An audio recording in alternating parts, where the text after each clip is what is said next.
이 이야기는 내가 개그맨으로 데뷔한 지 얼마 안 되어 겪은 일이다. 당시 나의 스케줄은 추석 프로그램 녹화였다. 보름 정도 촬영을 하는 긴 프로젝트였던 걸로 기억한다. 추석 연휴에 방송될 예정이었지만 꽤나 많은 준비를 해야 한다며 미리미리 촬영한다는 PD의 설명하에 난 매니저와 코디를 대동하고 녹화 장소로 향했다.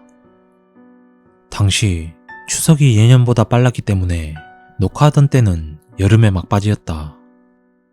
여전히 뜨거운 햇빛을 받으며 도착한 장소는 강원도의 한 시골 마을이었다. 산자락에 고즈넉하게 자리 잡은 마을은 도시와는 다르게 상당히 서늘했다. 같은 태양빛을 받는 것이 의심스러울 정도로 시원한 날씨였다. 그리고 마을 사람들 역시 친절하고 순박해서 촬영하는 내내 즐거웠다. 그렇게 정신없이 하루가 흐르고 해가 뉘엿뉘엿 저물 쯤 PD는 촬영을 끝냈다. 오늘은 각자 잠을 자고 내일 오전 11시에 여유롭게 촬영 시작하자. 간단하게 일정이 알려진 뒤 모두가 고생했다는 말을 나누고 각자 숙소로 흩어졌다. 숙소라고 해봤자 마을 주민들 집에서 얹혀 자는 것이었고 안타깝게도 나를 비롯한 코디와 매니저가 함께할 자리까지는 있지 않았다. 당신은 신인급 개그맨이었기에 아무런 불평도 하지 않은 채 애써 웃으며 차에서 자겠다고 말했다. 피곤했지만 어쩔 수 없이 그렇게 하룻밤을 보내야 했다. 나 같은 경우는 의자도 제대로 못 눕힌 채 그냥 앉아서 잠을 자야 했다. 불편한데도 불구하고 피곤했던 나머지 곧 잠에 빠져들었다. 그렇게 얼마나 시간이 흘렀을까? 나는 앉아있던 자세에서 머리를 숙여 차창에 이마를 댄 자세로 잠을 자고 있었다. 살짝 차가운 유리의 감촉을 느끼며 눈길을 돌려 무심코 밖을 바라봤다. 어슴푸레한 새벽의 산속에서 어린이들의 웃음소리가 들려왔다. 이 어두운 밤중에 어린이들이 왜 여기 있나 하는 생각이 들었다. 그리고 내 눈동자는 웃음이 들려오는 곳을 향해 움직였다. 차에서 그리 멀지 않은 곳에 어린이들 십수명이 무리지어 놀고 있었다. 널뛰기를 하는 애들이 보였고 열심히 하늘을 향해 뛰어오르는 것이 귀여워 보였다. 나는 그 모습에 이끌려 한참이나 바라봤다. 널뛰기를 하던 아이들은 시간이 지나면 지날수록 더욱 높이 뛰어오르더니 이제는 주위에 있던 나무 높이보다 더욱 높이 뛰는 것이었다. 무언가 위험하다는 생각이 든 순간 옆에서 수다를 떨며 놀던 애들도 덩달아 맨바닥에서 껑충껑충 뛰더니 곧 허공을 향해 솟아올랐다. 그리고 귀엽고 순수했던 웃음소리는 곧 내 귀를 자극하는 비웃음으로 변해버렸다.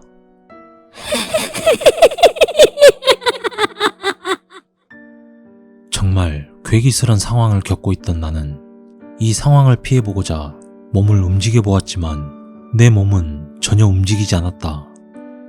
난 가위 눌림을 당하고 있는 상태였다. 나는 그저 차창에 이마를 기댄 채 그 귀괴한 널뛰기 놀이를 멀뚱히 지켜보고 있을 수밖에 없었다. 하늘 높은 줄 모르고 뛰어오르던 아이들은 이젠 나무 위로 올라가서 앉기 시작하더니 일제히 내가 있던 차를 내려다보았다. 어둠 속에서도 잘 보일 정도로 그들의 얼굴은 엄청나게 창백해 보였고 눈가는 뻥 뚫려 있었다. 나는 공포에 질려 온 몸에 땀이 흐르고 있었고 땀의 습기 때문에 차창이 뿌옇게 흐려질 정도였다. 그 와중에도 어떻게든 가위 눌림에서 풀려나기 위해 몸부림쳤지만 그건 부질없는 짓이란 걸 곧 깨달았다.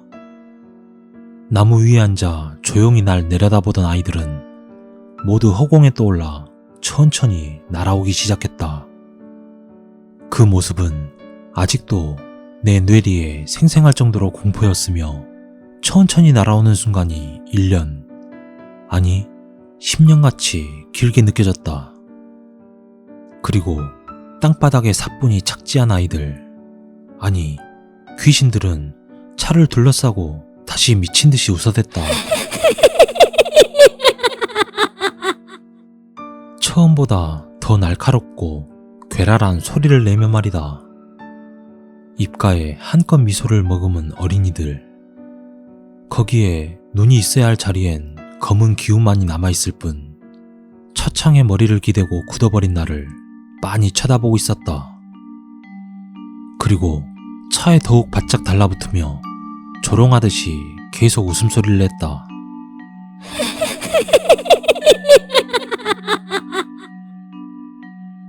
나는 아무것도 하지 못한 채 그 어린 귀신들을 내려다보는 수밖엔 없었다. 그들의 시선을 피해보려 했지만 이젠 눈마저도 내 뜻대로 감기지가 않았다. 그렇게 공포에 치를 떨 즈음 조금씩 동이 터오기 시작했다. 차 주위를 둘러싸던 아이들은 햇빛을 받으며 하나둘 사라져가고 내 몸은 스르륵 가위 눌림이 풀리기 시작했다. 난 가위가 풀렸음에도 차창에 그대로 이마를 박은 채 한참 동안이나 숨을 헐떡이며 있었다. 매니저와 코디는 기지개를 켜며 잠에서 깨어났지만 나는 그들에게 내색도 못한 채 자리에 앉아 창밖만 바라봤다. 잘 잤냐며 안부를 물어오는 그들에게 대충 대답을 하며 얼버무렸고 용기를 내어 차 밖으로 나가보았다. 그 많던 어린이들은 사라지고 널뛰기를 하던 널도 없었다. 넓은 공터에 겨우 우리 차 한 대뿐. 간밤에 내가 생생히 목격했던 광경들은 대체 무엇인가 하는 착각이 들기까지 했다. 아직 남은 촬영 일정 때문에 떠나지도 못하고 그렇게 열흘 동안 그 마을에 머물러야 했다. 남은 일정 동안 난 산속이 아닌 마을 입구에 차를 대고 잠을 잤지만 첫날 밤의 기억 탓에 단 한숨도 제대로 잠을 이루지 못했다. 마지막 날 마을을 떠나며 이곳에서 무슨 사연이라도 있었는지 사람들에게 묻고 싶었지만 그러지도 못한 채 집으로 돌아왔다. 그날 내가 본 아이들은 대체 어떤 아이들이었을까?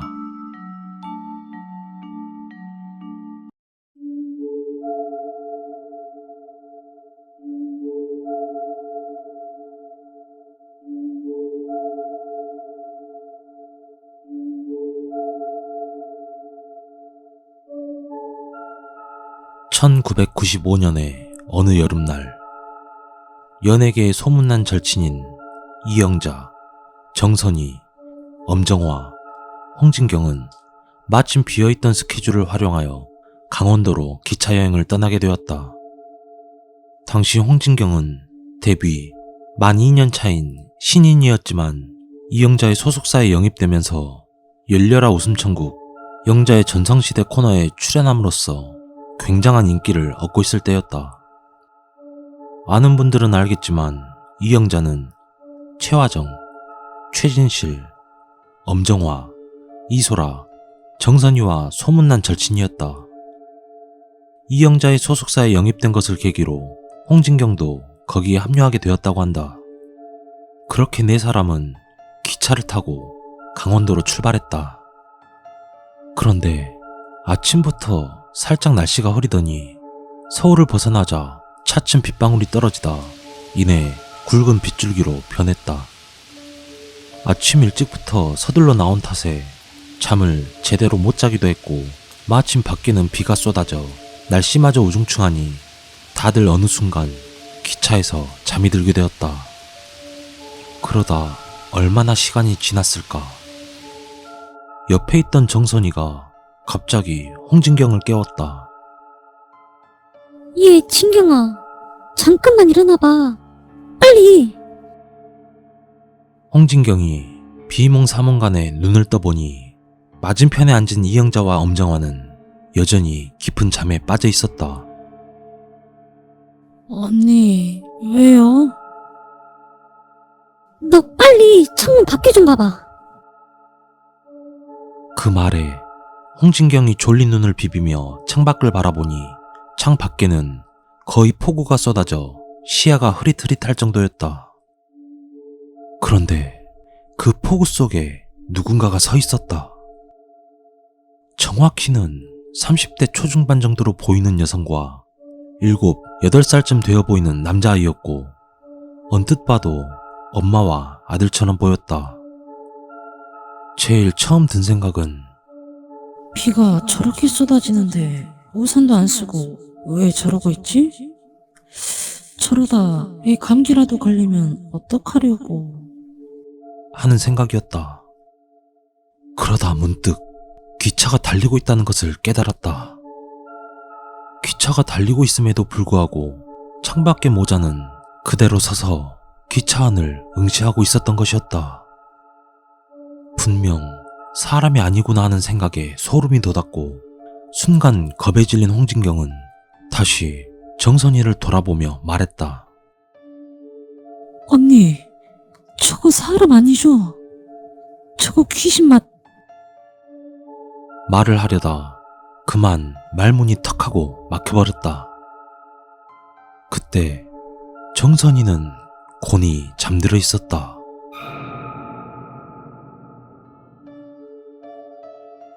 그날 홍진경이 기차에서 보았던 창밖의 모자는 과연 누구였을까?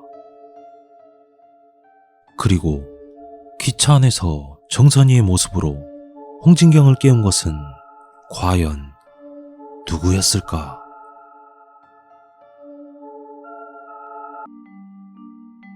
개그맨이자 MC였던 이혁재가 겪은 실화이다. 때는 대학 시절 친구들과 술을 진탕 먹고 집에 들어와 자신의 방에서 잠을 청했다. 그렇게 한참 자는데 이상한 느낌이 들어 눈을 떠보니 자신의 옆에 웬 여자가 누워 있었다. 정체를 모르는 여자가 누워있는 걸 본 이혁재는 순간 놀라서 방을 뛰쳐나와 거실에서 가족들을 불렀다. 방에 처음 보는 여자가 내 옆에서 자고 있어. 이혁재는 아버지와 어머니에게 말하자 부모님들은 방을 둘러보았다. 그런데 방 안에는 아무도 없었다. 뭐지? 헛것을 봤나? 이혁재는 착각을 했다고 생각을 했다. 너 혹시 내 방에서 잤었냐? 여동생에게 물어보았다. 하지만 여동생은 오빠 방에 들어간 적이 없다며 황당해했다. 그러자 이혁재는 술 기운 때문에 그런가 보다 생각하며 다시 자기 방으로 들어가서 잠을 자기 시작했다. 그러다 다시 이상한 느낌에 설마 하며 실눈을 떠보니 또 그 여자가 옆에 누워 있었다. 무서움이 극에 달한 이혁재는 방을 뛰쳐나와 가족들을 부르려고 했지만 그 자리에서 기절했다. 그때 당시 가족들은 모두 제주도에 여행 중이었다고.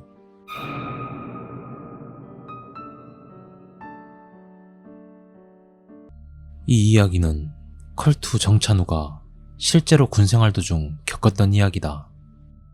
당시 수색대대에서 군복무 중이었던 정찬우는 강원도 홍천의 굴질이라는 곳에 있는 유격장으로 유격훈련을 받으러 가게 되었다고 한다. 유격훈련 3일차가 되던 날 모두 함께 10분간 휴식을 취하고 있었다. 그때 훈련장 앞에 있던 큰 계곡에서 특수부대 출신이었던 작전장교와 일중대 대장의 자존심이 걸린 전투수영 시합이 열리게 되었다.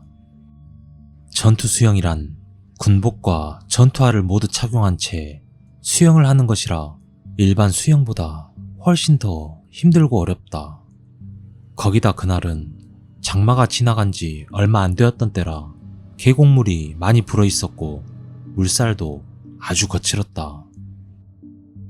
모두가 만류했으나 그들은 이미 자존심이 걸렸던 싸움이라 수영 시합을 강행하게 된다. 그렇게 그들의 전투 수영 시합은 시작이 되었다.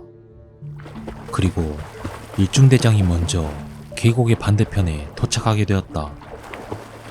그리고 뒤를 돌아 작전장교를 기다리는데 작전장교가 2m 정도만 가면 도착하는 거리지만 갑자기 수영을 멈춘 채로 가만히 있었다고 한다. 큰 소리로 불러도 대답이 없었고 그냥 가만히 서 있었다. 물에 빠진 건가? 한편으로 생각했지만 그것은 또 아니었다고 한다. 왜냐하면 사람이 물에 빠지게 될 경우 살기 위해 허우적대며 위로 올라오는데 작전장교는 그냥 멀뚱히 서 있기만 했다고 한다. 그렇게 거칠고 빠르게 흐르는 물살 속에서 1분 정도를 서 있더니 갑자기 물속으로 쑥 들어가 버렸다. 그리고 한참이 지나도 작전장교는 물 밖으로 나오지 않았다. 이에 훈련장은 난리가 났고 모든 훈련이 취소되었으며 UDT 대원들이 와서 계곡을 샅샅이 뒤졌으나 끝내 작전장교는 찾지 못했다고 한다. 그렇게 3일이 지났고 작전장교의 시신을 찾았다. 하지만 작전장교의 시신은 사라졌던 그 자리에 그대로 있었다고 한다. 심지어 떠내려가지도 않고 말이다. 사고 당시 물살이 굉장히 빨랐기에 시신이 떠내려가지 않고 그 자리에 그대로 있을 줄은 상상도 못했다고 한다. 하지만 이게 끝이 아니었다.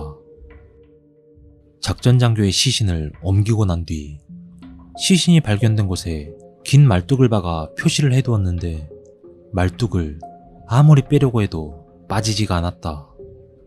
그런데 당시 현장에 계시던 작전장교의 부인이 그 말뚝을 빼려고 했더니 신기하게도 쑥 빠졌다고 한다.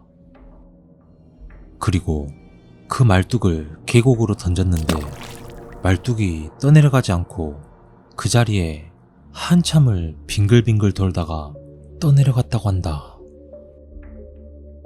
마치 그 모습이 부인에게 작별 인사라도 하는 것처럼 말이다.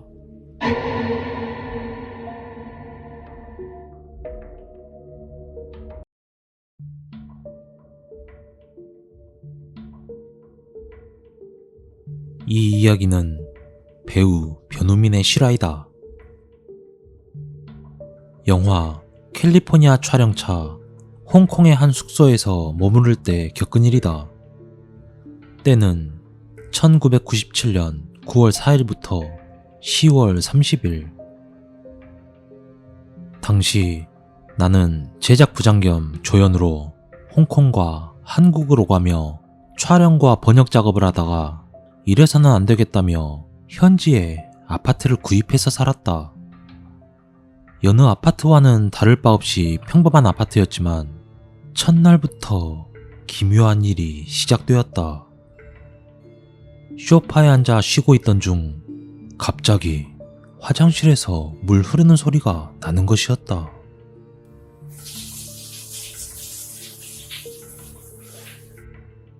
처음엔 아파트 수도가 오래되어서 헐거워지는 바람에 생긴 일이라고 치부했다. 수도꼭지를 꽉 잠그고 화장실 문을 닫고 돌아선 순간 다시 물이 흐르는 소리가 나는 것이었다. 분명 내가 잠근 것을 확인했기에 더욱 믿기 힘든 일이었다. 그 후로도 며칠간 물 흐르는 소리 때문에 화장실에 들어가지도 못하고 지냈다. 결국 앞집에 살던 홍콩 할머니에게 물어보았더니 난 뜻밖의 말을 듣게 됐다. 이번엔 그 꼬마 녀석이 자네 집에 간 모양이로구만. 여기서 그 꼬마 귀신 모르는 주민들이 없어. 귀신요? 아니 그러면 별일 없나요? 그 애는 착한 애야. 걱정 안 해도 될 거야. 할머니의 이야기를 듣고 나니 정말 다른 사람들도 알고 있는지 궁금했다. 당시 나와 친분이 있던 주민들뿐 아니라 경비 아저씨 역시 꼬마 귀신에 대해 잘 알고 있었다. 하지만 착한 아이니까 걱정 말라는 대답을 들으니 정말 믿을 수밖에 없는 상황이 됐다.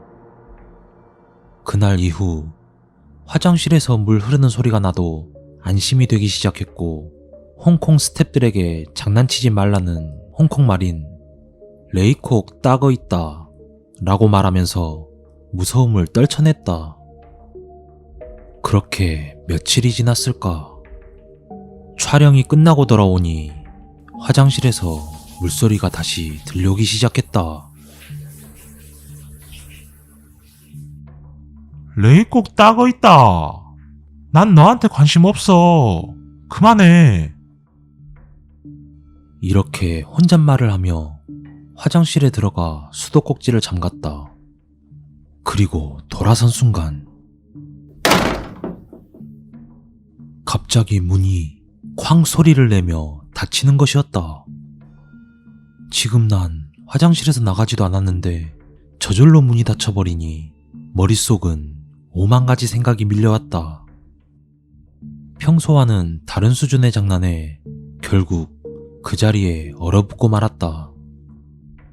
그렇게 날이 환히 밝을 때까지 문도 못 연 채 가만히 변기 위에 앉아 있어야 했다. 당시엔 문을 열면 무슨 일이라도 벌어질 것 같다는 불안감 투성이었던 걸로 기억한다. 아침이 되어 겨우겨우 문을 열어 둘러본 집안 모습은 전혀 이상함이 없었다. 꼬마 귀신에게 조금 무서움을 느끼던 와중에 결정적인 사건은 다음 날에 일어났다. 모처럼 촬영 스케줄이 없어서 휴식을 취하던 중 약속이나 한 듯 화장실에서 물이 흐르는 소리가 들려오기 시작했다.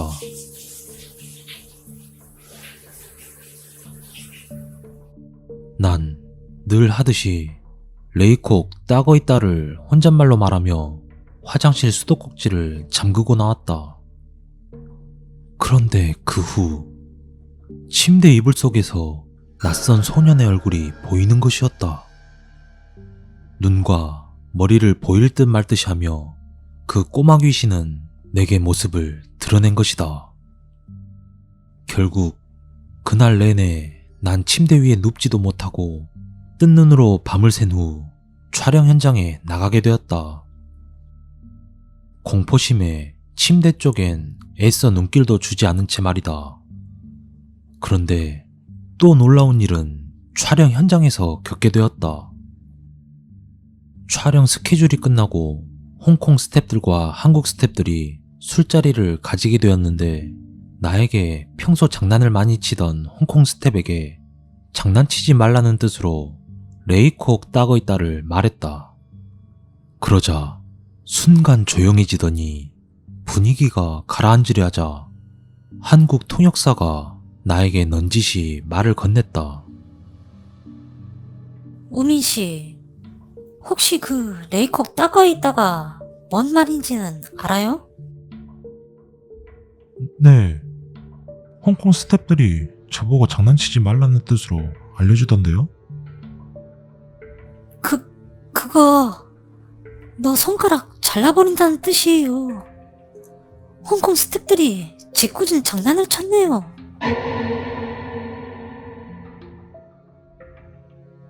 결국 꼬마 귀신이 나에게 모습을 드러낸 이유는 뜻도 잘 모른 채 험한 말을 하던 나에게 심술을 부리던 게 아닐런지도 모르겠다.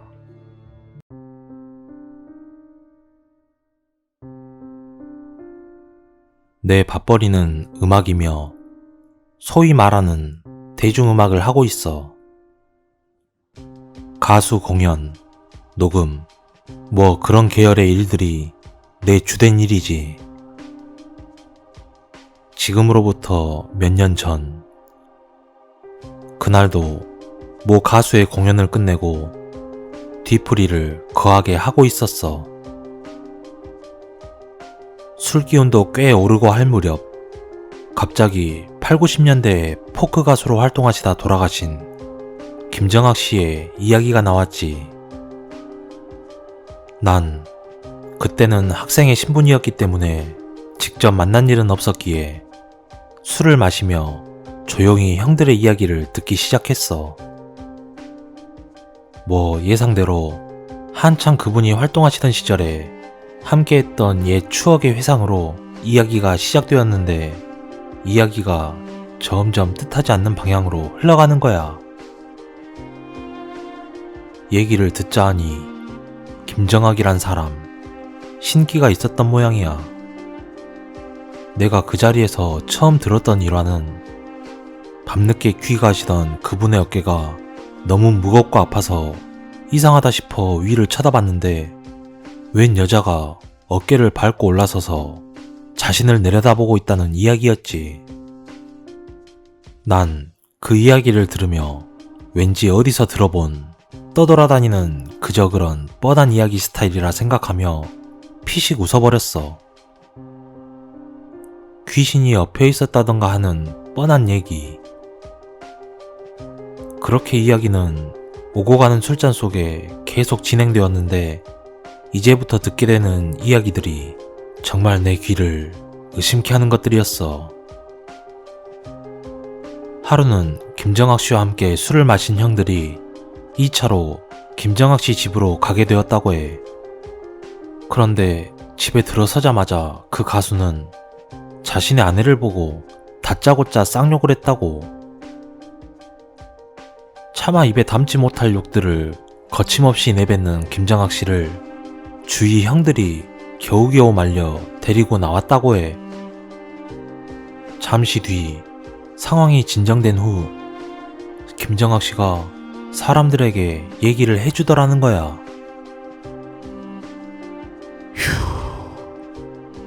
주희가 내 와이프 머리를 잡고 엎여 있었어. 주희라는 여자는 그 당시 여러 가수 콘서트 때 코러스를 해주는 사람이었대. 그 얘기를 들은 사람들은 어리둥절한 나머지 물어봤대. 형, 무슨 소리야? 주희 지금 지방 공연 내려가 있잖아. 아니야 임마. 내가 똑똑히 봤다고. 주희 그년이 내 마누라 머리끄댕이를 잡고 있어. 내가 그년한테 쌍욕을 퍼부어도 갈 생각을 안 해 그년이. 그 말을 듣고 형들은 왠지 불길했다고 해. 그렇지 않아도 김정학 씨의 신기에 대해선 익히 알고 있어서 더 그랬다고. 하지만 불길한 예감은 바로 현실이 되어 나타났지. 그 일이 일어난 바로 다음 날 전화로 들은 바에 의하면 지방 공연을 마치고 주희라는 여자는 바로 동료들과 함께 승용차를 타고 서울로 떠났대. 그들은 고속도로가 막혀서 국도를 타고 달리고 있었다고 해. 갈 길은 먼데 앞에 가는 트럭 한 대가 속도를 못 내고 비실비실 거리고 있어서 추월을 하려고 중앙선을 넘어갔대. 그런데 중앙선을 넘어가자마자 맞은편에서 달려오던 덤프트럭과 정면 충돌을 해버린 거야. 그 자리에서 그 여자는 즉사하고 나머지 일행은 중상을 입고 병원으로 실려갔다고 해. 형들 이야기에 의하면 주희라는 여자가 즉사한 그 시간이 김정학 씨가 아내에게 욕을 하던 시간대와 맞아 떨어진다는 것이었어. 그리고 2차로 김정학 씨 집으로 몰려가던 그 새벽이 그 여자가 교통사고로 즉사한 바로 그 새벽이었던 거지. 하필 그 사고가 있기 며칠 전 김정학 씨의 아내와 그 여자가 심하게 다퉜다고 해. 정말 그 얘기를 듣는 순간 난 등골이 오싹해졌어.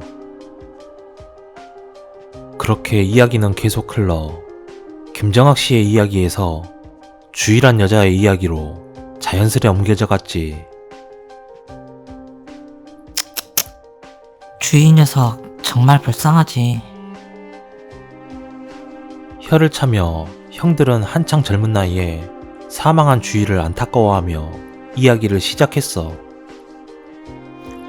갑작스레 사망한 사람은 자기가 죽은 사실을 인지하지 못하고 이승을 떠돈다고 하는 거야. 주희라는 여자도 그런 경우였나봐. 주희가 사망하고 난 후 형들은 한 가수의 콘서트가 있어서 무대 위에서 연주하고 있었다고 해. 공연은 잘 끝났고 밴드 대기실에서 대기 중 멤버 중 한 명의 부모님께서 들어오셨다고 해. 그리고 들어오셔서 하시는 말씀이 아들, 너무 공연 잘 봤어. 근데 주인은 왜 안 보이니? 어머니, 무슨 소리예요? 주희가 안 보이다뇨. 부모님의 말씀으론 공연을 보고 있는데 코러스 하는 사람들 옆에서 주희라는 여자가 같이 코러스를 하고 있었다는 거야. 그 부모님들만 사망했다는 걸 모르고 있었거든. 순간 대기실에 정적이 흐르고 밴드들 모두 얼어버렸지. 그 부모님들은 뒤늦게서야 주희가 얼마 전에 사망했다는 이야기를 듣고서 많이 놀라셨다고 해. 그 이후로도 다른 콘서트장에 자꾸 나타나서 목격되는 일들이 많았다고 해. 공연 스태프들 사이에 섞여 물끄러미 바라보고 있다든지, 무대 뒤편 어두운 곳에서 갑자기 마주친다든지. 정말 신기하고 무서운 일들은 존재하는 것 같기도 해.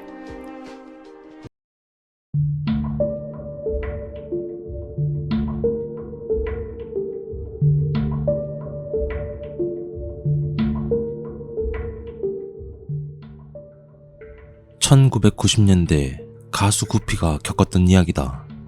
구피는 DJ DOC와 같은 3인 멤버로 비련, 쇼크, 게임의 법칙 등의 히트곡을 내어 여러 번 음악 프로그램에서 1위 후보에 올라왔었다. 그러던 이들에게 어느 날 기이한 일을 경험하게 되었다. 구피는 윤일상 작곡가와 함께 2집 앨범 비련을 녹음하던 중 이상한 경험을 하게 된다.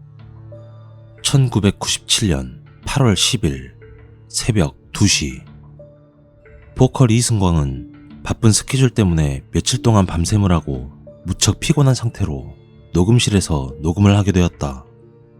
한창 녹음을 하는데 부스 밖에 있던 윤일상은 너무 노래가 안 된다며 도움을 주려고 녹음실 안으로 들어갔고, 그렇게 한참 노래 녹음을 하는데 장난치지 말라며 윤일상은 이승광을 꾸짖었다. 왜 그러세요? 왜 그런 식으로 노래를 불러? 장난하지 마.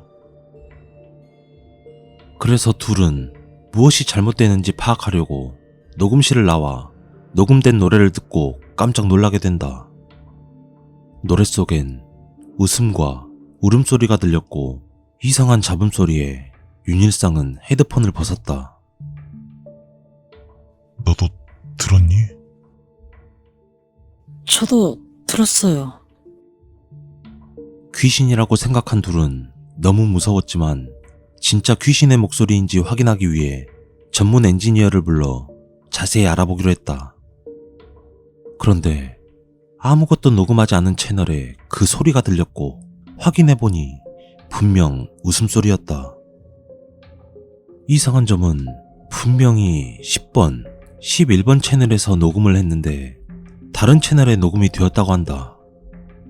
그래서 증거를 남기기 위해 정체 모르는 소리를 다른 테이프에 녹음을 하려고 하자 갑자기 정전이 되고 녹음했던 테이프가 다 날아가게 된다.